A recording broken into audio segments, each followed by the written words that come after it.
From the Library of Congress in Washington, D.C.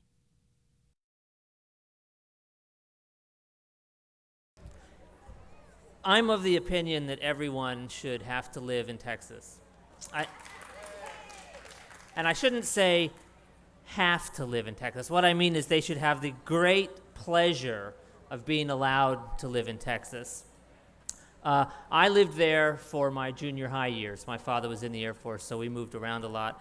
I had forgotten a lot of what my life was like at Kirby Junior High in Universal City, Texas, until I picked up this book by our next speaker and started reading it and was reminded of the unique qualities both of junior high and of Texas.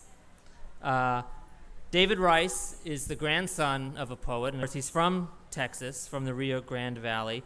And in this 2001 collection, Crazy Loco, he has a story called Her Other, in which a Mexican-American boy is gently resentful of the attention that his mother lavishes on their maid, Catalina. As Rice describes the boy's life, we realize that his family isn't rich, just well off enough to be able to allow Catalina to cross the border to the United States every week, clean the house, sleep on his family's couch, and then return to Mexico, usually with some of her employer's cast-off possessions. When the boy, the protagonist, eventually goes to Mexico, he confronts a mirror image of his life. Catalina's grandson, Emiliano, wearing his old shirt. And when he goes to Emiliano's house, this is what he says in Rice's words. Emiliano opened the door for me, and I walked straight into my old house in Ed Couch. There was my old bunk bed against the wall, and across the room was my parents' old double bed. Everything in this house had been in our house at one time. In that one deceptively simple image, two boys, one in the other's shirt, Rice packs an incredible punch that you'll find throughout his fiction. He was born in Westlake, Texas in 1964, graduated from Southwest Texas State University in San Marcos, and divides his time between Austin and the Rio Grande Valley, which remains a fertile field for his fiction. He counts among his many influences Raymond Carver, whose spare style informs many of his stories, and Rolando Hinojosa, a fellow Mexican-American author from the Rio Grande Valley. When he's not writing, he works with high school students, mentoring and teaching them, and with local arts organizations. His first collection of stories was 1996's Give the Pig a Chance. His latest is this, Crazy Loco from 2001, which received the American Library Association's Best Book for Young Readers Award. Among his current projects are young adult novels and screenplays. It gives me great pleasure to introduce David Rice.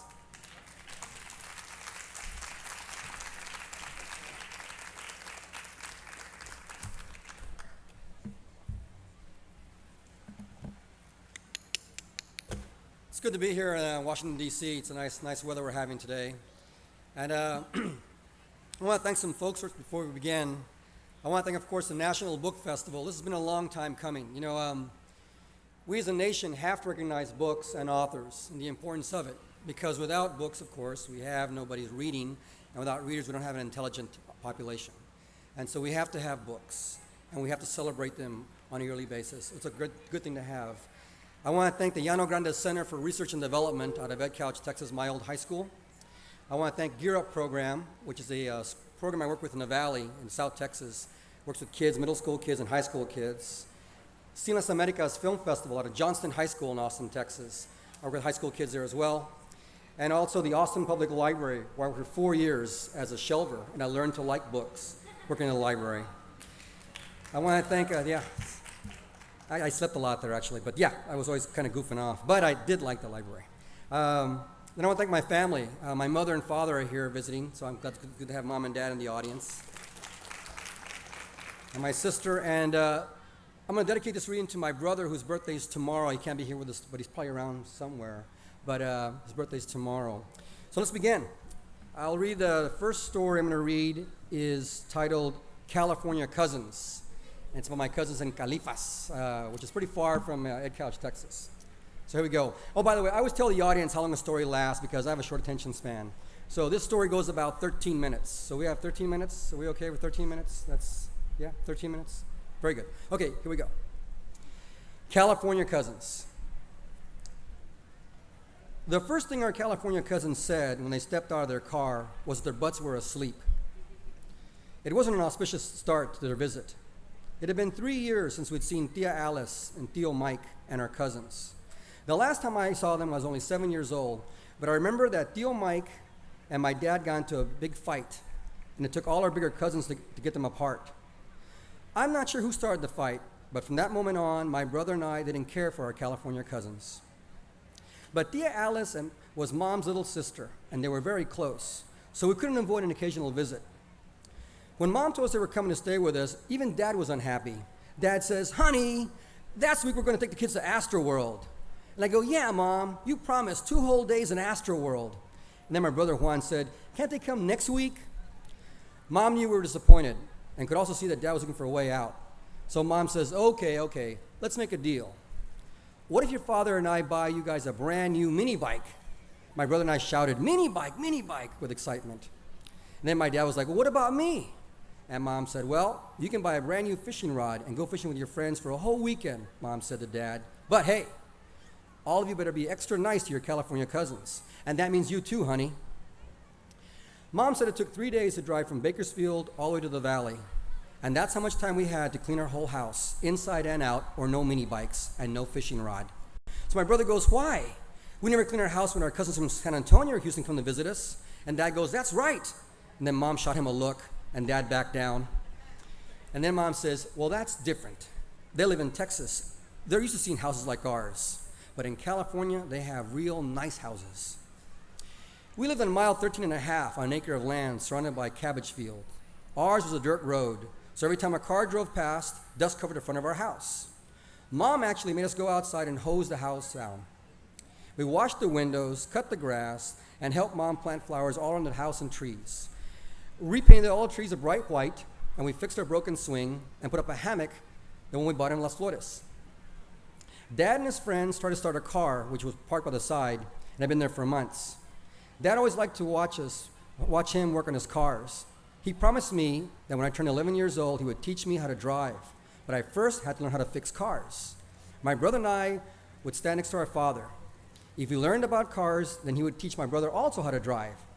We would stand with devotion next to our father as he worked on the cars, and we'd fight over which one would pass the tools to him: screwdrivers, wrenches, pliers, hammers, duct tape, and coat hangers. The day before our cousins arrived, we watched our dad and his friend work on our car for what seemed like hours, but they couldn't get it started.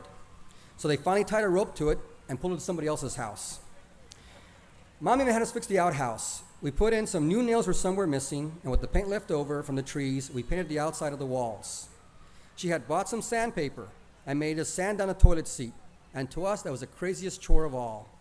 We had cut the grass, planted, scrubbed, waxed, fixed, painted, wiped, swept, washed dishes, washed clothes, washed our dog, couldn't catch the cat, and even got haircuts. And now we were sanding down the toilet seat of the outhouse. I said, "Why are we doing this?" My mom says, "Because I don't want them getting splinters on their butts." And my brother said, "We never get splinters on our butts."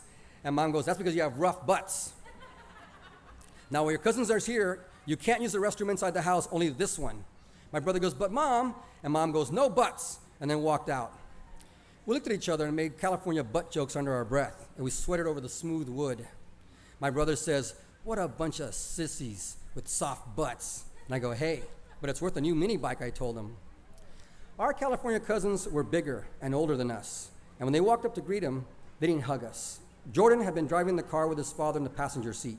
He was going to his junior year in high school. He was 6 feet tall. His hair was slicked back.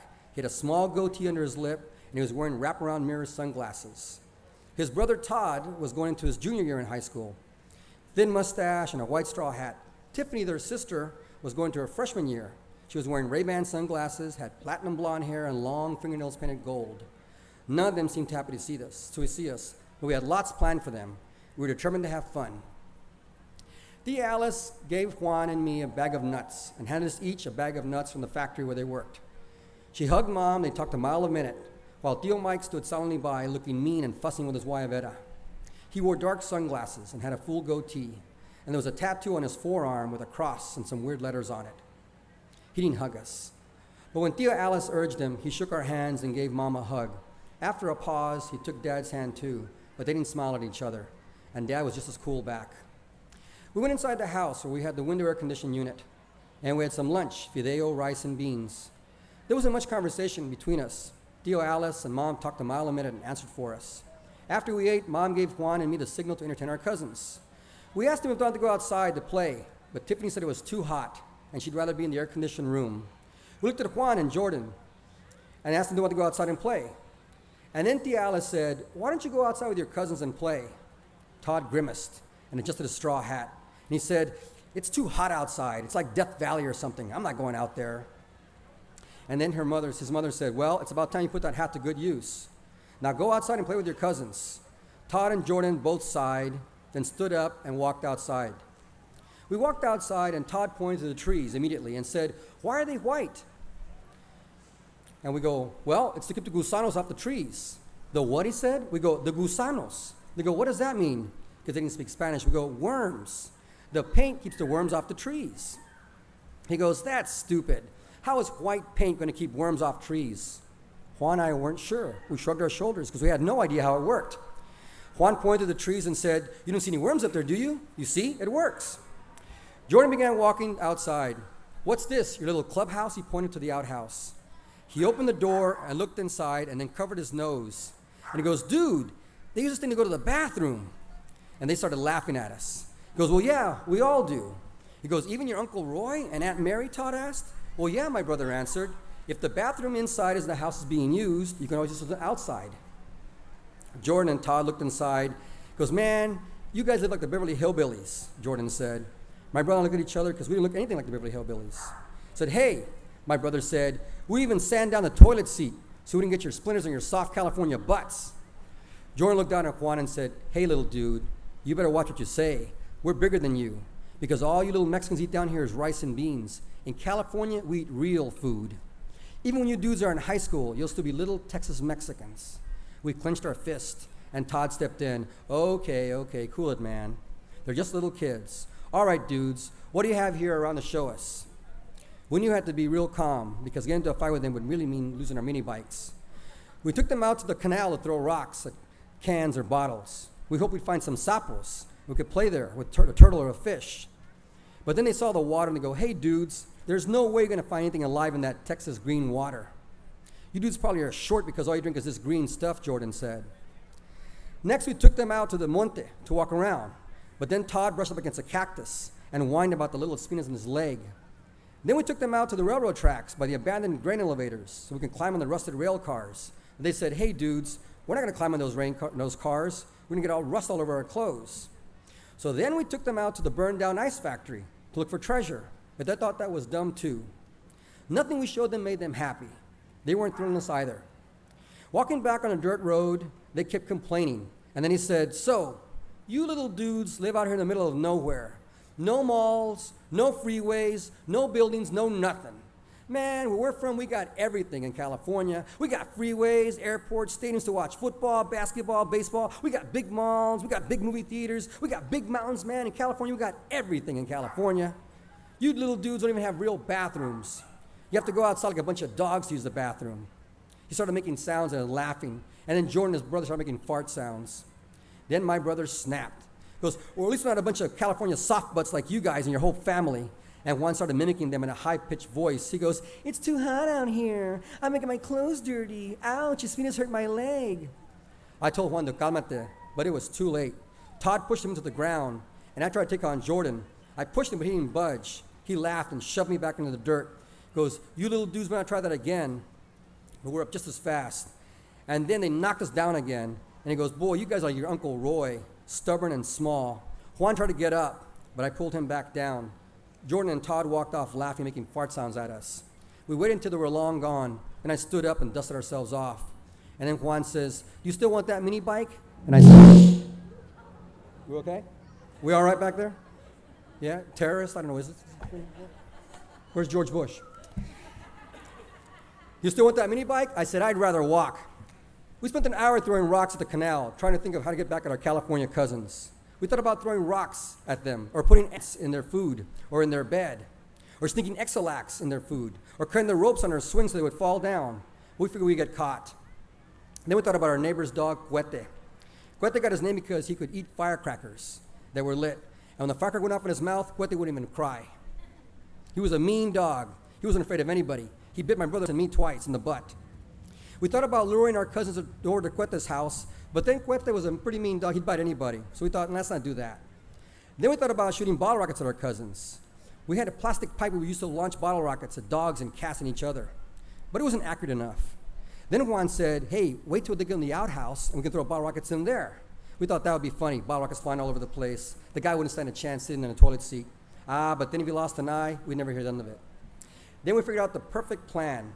We would take 3 firecrackers and tape them under the outhouse toilet seat, right where the butt meets the seat. We'd take a long fuse and wait till one of our cousins used the toilet. Juan wanted to tape a bottle rocket so the sparks would burn his butt. We thought, let's blow their butts up, not burn them. We didn't sleep in the house that night. We told our parents we were going to camp outside in our tent so our cousins could sleep in our beds. Juan and I walked into a room and took out a shoebox filled with 10 packs of 100 cuetes each. We stayed up for hours, unraveling all the cuetes and tying all the shoot fuses together to make one long fuse. It was painstaking professional work, but we learned to make square knots in the Cub Scouts, so we knew what we were doing. By 3 o'clock in the morning, we had held all but 3 perfect firecrackers, and we had a 6-foot fuse. We found a crack at the back of the outhouse and thread the fuse through it. And we connected the fuse to the 3 firecrackers. And then we taped the firecrackers under the toilet seat with a small strip of duct tape. Dad woke us up at 8 o'clock in the morning and asked if we wanted breakfast, but we said we weren't hungry. We spent the whole day outside while our cousins stayed inside the air-conditioned room watching TV. We tossed the football forth, laying in our hammock, waiting for one of them to come out to use the bathroom. At 1 o'clock in the afternoon, Todd came out and went into the outhouse. Juan ran with the fuse and his matches. I ran to see whether Todd's toes were facing me or facing the toilet. His toes faced the toilet. That means he was peeing, and I could hear him peeing. I was worried that he couldn't aim right. When Todd was finished peeing, Juan and I checked the fuse on our firecrackers, and they were happy to find that they were all dry. At 8, as the sun was setting, Jordan came out. He looked at us and made a fart sound, but we didn't say anything. Once the door was closed to the outhouse, we got into our positions. Jordan's toes faced me, and I could see his pants down around his ankles. I looked at Juan and grinned and gave him a thumbs up. The fuse sparked brilliantly as it disappeared into the darkness of the outhouse, and we ran to our hammock and waited. And then, palo! He jumped, and we jumped with glee. Jordan came running outside with his pants and underwear down to his ankles and a big red spot in his butt. Juan and I pointed to him and laughed louder than all the cuetes going off. Then everyone came out of the house. Mom and I looked at us and goes, "What did you guys do?" We said, "What? We didn't do nothing." We went inside the house, and after a few threats involving the belt, we came clean. Dad started laughing, but Mom was fast. "It's not funny," she said. Then Dad covered his mouth and shook his head. "It's not funny," he said. But we could see he wanted to keep on laughing. And then my brother says, "Mom, it's just one firecracker. He's just being a big baby." And my mom goes, "Están locos? You could have blown the entire outhouse up." My brother goes, "Mom, it's just one cuete. How is one cuete going to blow up the whole outhouse? That's crazy." And Mom goes, "Because there's methane gas in there." My brother-in-law looked puzzled. We go, "What?" She goes, "Methane gas. It's highly explosive. It comes from caca. The whole outhouse could have been blown up to pieces." We looked at our father, and our father raised his eyebrows. Yeah, he nods. My brother goes, "Methane gas?" And Mom goes, "Yes, methane gas. It's very explosive." The meaning of her words slowly dawned on us. My brother and I turned to each other and tried to hold back our grins. We could see the outhouse exploding into a million pieces, throwing caca everywhere. Our chest contracted, and the air flowed through our vocal cords, gently pushing the glorious words out of our mouth. And we said in brotherly awe, "Methane gas." Yeah. Thanks.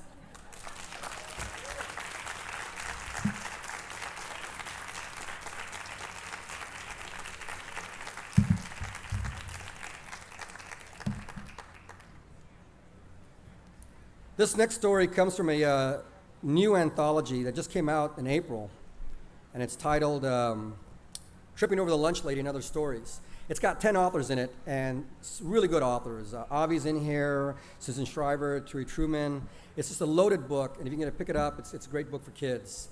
And it's targeted for 5th grade level. This story is titled Tied to Zelda, and it lasts about 15 minutes. We got 15 minutes? We got 15 minutes? Yes? Yeah? All right, very good. Tied to Zelda. And when I say tied, I mean like tied up, like, like a rope and, tied to, all right, here. My next door neighbor, Zelda Fuerte, scares me and gives me the chills at the same time. She's the biggest tomboy in town and the evil twin sister I never wanted. She can outrun any boy and climb a tree faster than a cat and spit the furthest. My dad always invites her to the house to play. She's the son my father wants me to be. He always says, "Do it like Zelda." When my dad isn't around, Zelda likes to play a game called Tie Up that she invented. She always ties me up, but I always escape. The only time I'm safe is summer. That's when Zelda and her mother and sisters drive to Utah to pick fruit. My father and I help Zelda and her family board up their house and load their van. Zelda always looks a little sad when she leaves, and I am too, since I have to mow their lawn while they're away. In the fall, I only see Zelda in school and in the halls, and we exchange semi-friendly highs. Other than that, I stay away from Zelda. Our school has a yearly tradition called Sadie Hawkins Day, where boys and girls are paired up to compete in a 3-legged race and an egg-tossing contest. I think it sounds kind of dumb, but there are big prizes worth big bucks. If you win the 3-legged race, you get passes to Splash World for the whole summer, and that's pretty cool. If you win the egg-tossing contest, you get 2 passes to sports camp at the local college. 3 weeks of running around and sweating the whole time coach yelling at you? No thanks. Anyway, 1 week before Sadie Hawkins Day, the teachers get all the 5th graders into the cafeteria, and they bring out 2 big baskets, one with all the boys' names and one with all the girls' names. Our drama teacher spins the baskets around a few times and takes out a name from each basket. He was really hamming it up this time. And he'd say, "Now hear this, now hear this," over the megaphone. Then he called out a girl's name real slow, and there'd be an ooh throughout the cafeteria. Then he called out a boy's name, and everyone cheered and whistled and clapped. The next girl's name he called out was Zelda Fuerte. That's how he called everyone's name.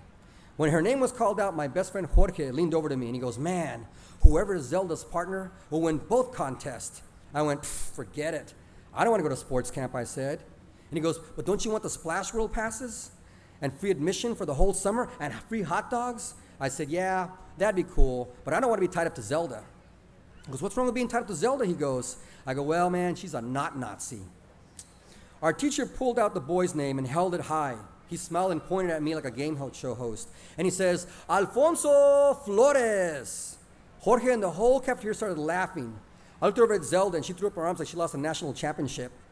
After all the names were called out, Zelda walked up to me, really in a bad mood. And she goes, "Alfonso, after school, meet me in the gym." I said, "But I have a computer club meeting." And she cut me off. "After school, in the gym. Don't make me come looking for you. I know where you live," she said. And she spun around and walked off in a huff. After school, during the computer club meeting, Jorge asked me if he could borrow my Splash World passes. I go, "Look, I don't want to be tied up, and I don't want to throw eggs." He goes, "Come on, don't be a baby. Everyone likes to be tied up, and it's just your ankles. And if you win, we can share the Splash World passes." I said, "Well, look, if you want the Splash World passes so bad, why don't you and your partner practice, and you can win the passes?" And he goes, "Because, man, Zelda's the best in school. No one can beat her." Then the door busted open, and there was Zelda looking really mad. My first thought was to run, but she was blocking the only escape route. And then she says, "I told you to be in the gym after school so we could practice." I said, "Can't you find someone else?" I squeaked. She goes, "I can't. You know the rules." "Monday, we're going to practice, and we're going to win those contests," she said, and slammed the door. Jorge threw his arms up like he won the gold medal. "Splash World, here we come," he said. I was a little worried, but the weekend was here. And I thought Zelda would forget all about it, but she didn't. On Sunday night, she came to my house, and my mom let her in. I was helping my father tighten a nut under the bathroom sink, unaware that Zelda was working on my mother. My dad told me to get him a glass of water, and when I walked into the kitchen, they were sitting at the breakfast table, and Mom looked thrilled. She waved her friendly dish rag at me. She goes, "You didn't tell me you and Zelda were partners in the Sadie Hawkins Festival?" I said, "But I don't want to," and then Zelda cut me off. If we win the three-legged race, we get 2 passes to Splash World. And if we win the egg tossing contest, we get 2 passes to summer sports camp. Isn't that great, Mrs. Flores? She said, all happy. My mother shook her excited dish rag. Wow, when's the festival? I mean, you two need to practice. It was exactly what Zelda wanted to hear. That's why I came by, she said. The festival is this Friday, and we need to practice every day after school. I went, forget it. I don't want to go to sports camp. My mother turned to me and narrowed her eyes and shook her angry dish rag at me. Whatever, she goes, you're going to be partners with Zelda. Zelda smirked at me. Then my mother turned back to Zelda, and then Zelda looked all hurt and said, well, Mrs. Flores, if Alfonso doesn't want to be my partner, I guess I have to find somebody else. Then she lowered her head in disappointment. My mother tossed her rag on the table and said, she's going to be with you. You're going to be partners. You'll be partners. You'll see. Then my father walked in and with a wrench in his hand and put it down on the table and said, what do you mean you don't want to be partners with Zelda? I go, but Dad, I don't want to go to sports camp. He picked up his wrench and waved it like a warlock ready to cast a spell. And he goes, Alfonso, you're going to practice every day with Zelda. Because all you do is play on your computer. And if you don't practice with Zelda, you'll find your computer in the trash can when you come home. Zelda threw up her arms in glee. Great, we'll practice every day. My mom goes, practice makes perfect. I dropped my head in defeat. In the morning, I cautiously walked the halls, turning the corners very slowly, trying to avoid Zelda. Then I saw her marching towards me, and she yelled, freeze! I took a step back and saw the boys' restroom. I thought about running in there. But then I turned, and there was Monica, Zelda's best friend. I took another step back, and I felt a heavy hand on my shoulder. I turned around, and there stood Zelda. And she goes, where do you think you're going? I said, I have to pee really bad. Zelda pushed me against the lockers. Squeeze your legs and hold it. Then Zelda poked my chest with each word and said, today, after school, you better be there. We're going to practice. And then Monica poked my chest too. You better. We want the sports passes. I was scared. But then I saw Jorge coming down the halls, and I shouted, help me. I felt better when Jorge walked up. But he and Zelda act like best friends. What's up? Jorge said to Zelda. She goes, I'm just making sure Alfonso meets me after school for practice. Jorge goes, he'll be there. We want the passes to Splash World. And he crossed his arms. And I go, but I don't want to play tie-up, I said. Jorge looked a little confused. And he goes, tie-up? Then Zelda poked my chest. You better play tie-up. Or else, she said, I'll tell your father, and he'll take away your computer. I looked at Jorge for help, and he goes, quit acting like a baby. Everyone likes being tied up, he said. After school, Zelda escorted me outside to the recess area. She put down her backpack and took out a piece of rope. She goes, I always carry my own rope, she said. Fear swelled in my stomach. Zelda tied my ankle to hers real tight, and I felt my bones crushing. Then she said we had to run like one person. We started running, but I tripped over and made us fall. She shook her head and pulled me up. I thought for sure she was going to beat me up or get mad, but instead she smiled and said, you okay? I nodded, and I brushed off my jeans. She goes, okay. Then Monica and some other girls started cheering for us. Come on, Alfonso, you can do it, they said. They shouted like cheerleaders. I never had anyone cheer for me. Zelda put her arm around my waist, and I put my arm around her shoulders, and we walked around. And she said, now, hold me tight, she said. Okay, we start off slow, like we're together, and then we speed it up. We took small, slow steps, then faster, bigger ones, and then we were running. Zelda's friends were cheering for us, and I felt like a sports star. We slowed down to a stop and turned around and started all over again. We ran back and forth, getting faster and faster with a three-legged race. Then we fell again, but this time we fell hard. I banged my head against the ground and got a red, nasty mark on my face, but no blood. Zelda and her friends helped me up. They had their hands all over me, brushing me off, brushing the grass off my hair and fixing my hair. Then she said, you okay? I said, yes. Then Zelda brought out a golf ball, and she goes, time to practice egg tossing. She raised the white ball to my eyes. Use both hands, she said, and keep your eyes on the ball. We started at 5 feet from each other, tossing the ball back and forth. Each time I dropped it, we start all over again. She'd say, only the ball. But it was hard for me to see the little ball. Each time she tossed in the air, I would lose it in the clouds. I thought maybe I needed glasses. Each time I dropped the ball, Zelda I thought would get mad, but she did not. This is practice, she said. You can mess up all you want, but not on game day. I nodded. Right, coach, I said. She smiled and punched my arm. I found out that other teams were practicing. Even Jorge was practicing with his partner, and that got me pumped. It made me want to win the race and the contest. Zelda and I could run the three-legged race really fast, and I was getting better at catching the ball. The second I touched my fingers, I'd close my hands tightly around the ball. I could tell Zelda was proud of me. The night before the festival, Zelda came over to my house with a big bag of pan dulce. What's this, I asked. Oh, she goes, I got you some pan dulce. I got you some heart-shaped cookies and some maranitos. I think people should be rewarded for their hard work, she said. She smiled and put the bag out, and I was about to take it. Then I noticed she was looking around me, and she whispered in a sneaky tone, she goes, "Who's here?" I said, "Nobody, my parents." And then she cut me off. She snatched the bag away from me and began poking my chest with her stiff finger, and she raised her eyebrows, and she goes, "Tomorrow, I want to win." Her face was inches from mine. I backed up. I said, "Hey, I'll do my best." She goes, "You better. If you don't, I'm going to tie you up to a tree in the middle of nowhere and let the ants eat you." I go, "Look, what's the big deal? It's just a stupid contest," I said, shrugging my shoulders. And she goes, "I want the pass to the sports camp," she said, and she lowered her voice. I go, "But who wants to spend 3 weekends running around sweating?" She goes, "I do. I'd rather be at sports camp instead of Utah with my jerk father." I knew her parents were separated, but I thought her father lived in a nearby town. I said, "I thought your father lived down here with you." Zelda shook her head and let out a deep sigh. "No, he lives in Utah. And every time we go to Utah, I'm going to stay with him and my uncle. They're a bunch of jerks. All I do is drink beer and smoke all day." And I go, "Well, can't you stay somewhere else?" And she goes, "No, think we're rich or something?" She goes, "I want me, my mom, and sister to stay here for the summer. And if I get the sports passes, my mom said she'd find a job here and we'd stay here all summer." And I said, "Well, if we win the three-legged race, can't you trade your passes for somebody else?" She goes, "No, I promised my mother I'd let my little sisters have the Splash World passes." Then her eyes got all watery and said, "Don't you see?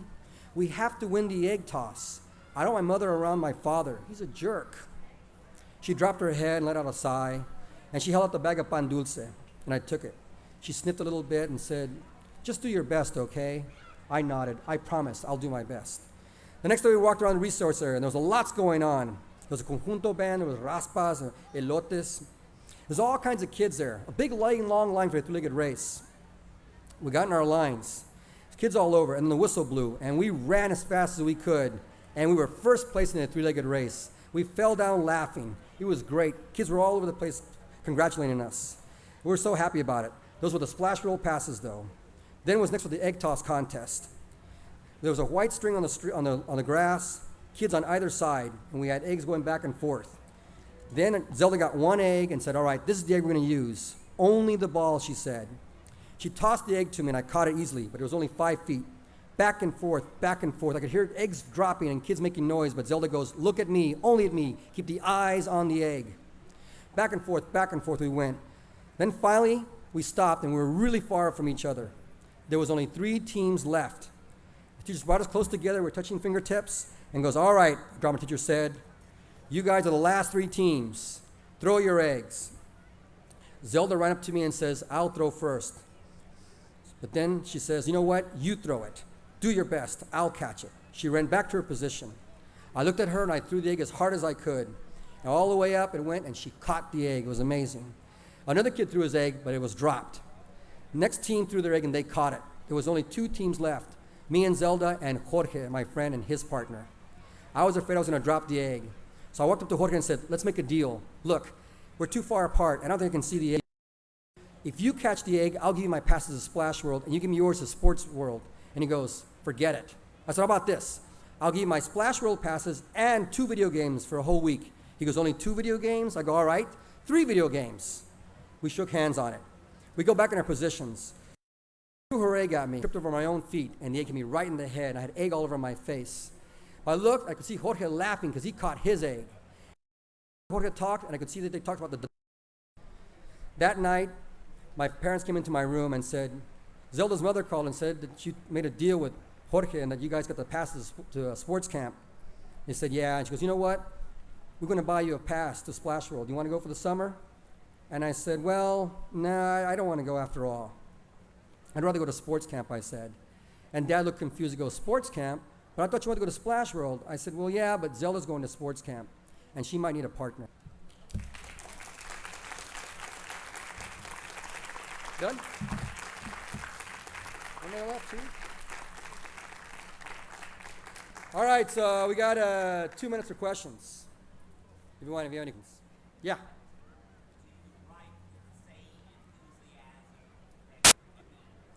Yeah, I do. You know, when you write, I enjoy writing. Writing to me is not work. You know, people are always like, "Oh, it's such hard work. I have writer's block." I don't get writer's block. I don't get that at all. Because I like writing. And when I sit down to write on my pad, I write what I know. And I write about my family and friends and my childhood. And to me, it was a great childhood. So I enjoy writing. It's fun. And when I write, I laugh out loud. Or if it's sad, I cry. So I really put myself into it. And that's the way it should be, right? Or why do it at all, you know? What else? Is that it? Huh? Is that it? Are we done? Yeah. This is Tripping Over the Lunch Lady and Other Stories. And this is Crazy Loco from the first whatever story I read. But they're both fun books. I like this book a lot. This book is really hilarious. And the best thing about this book, it's got photographs of the authors when they were 10 years old. So it's a great teaching tool. I work with kids a lot, and so I tell kids, look at these kids when they were 10. You're just like them. You can be a writer also. You know, it's not that hard. I mean, writers act smart, but they're not. So I'm really excited about it. All right, it's a good day. I got to get back to, yes? Yeah. Yeah, my stories are based on my childhood. And the trick to that is I always tell kids, get a photograph from your family photo album, and a picture's worth how many words? How many words? 1,000 words, right? 1,000 words is 4 typed pages, right? Because that's $2.50 per page. So I tell kids, get a picture that you identify with, that you really like, write 1,000 words on that. And I tell kids now, I can write 3,000 words on one picture, you can write 1,000 words. So all my stories come from my family photo albums. And if my inspiration is just pictures from a childhood, I don't need imagination. Is that because I have no imagination? I just have memories. Like, yes. Beg your pardon? Oh, the screenplays. I write plays and screenplays for children. I like to do short films for kids. So the stuff I work on is for kids, and the plays I write are for kids. And I show South Texas and in San Antonio. But I like working with kids mainly. You know, like my screenplays are targeted for 10-year-olds, 12 years old, because we have to get them to read. And as a Mexican American author, Mexican Americans account for a 50% dropout rate in the state of Texas. 50%. That's outrageous. That's a crisis. If we can hook them at 10 and 9 years old to read, we won't have that dropout rate. And so that's my target audience. And we're all 10 years old in our hearts anyway. Thank you very much. This has been a presentation of the Library of Congress. Visit us at loc.gov.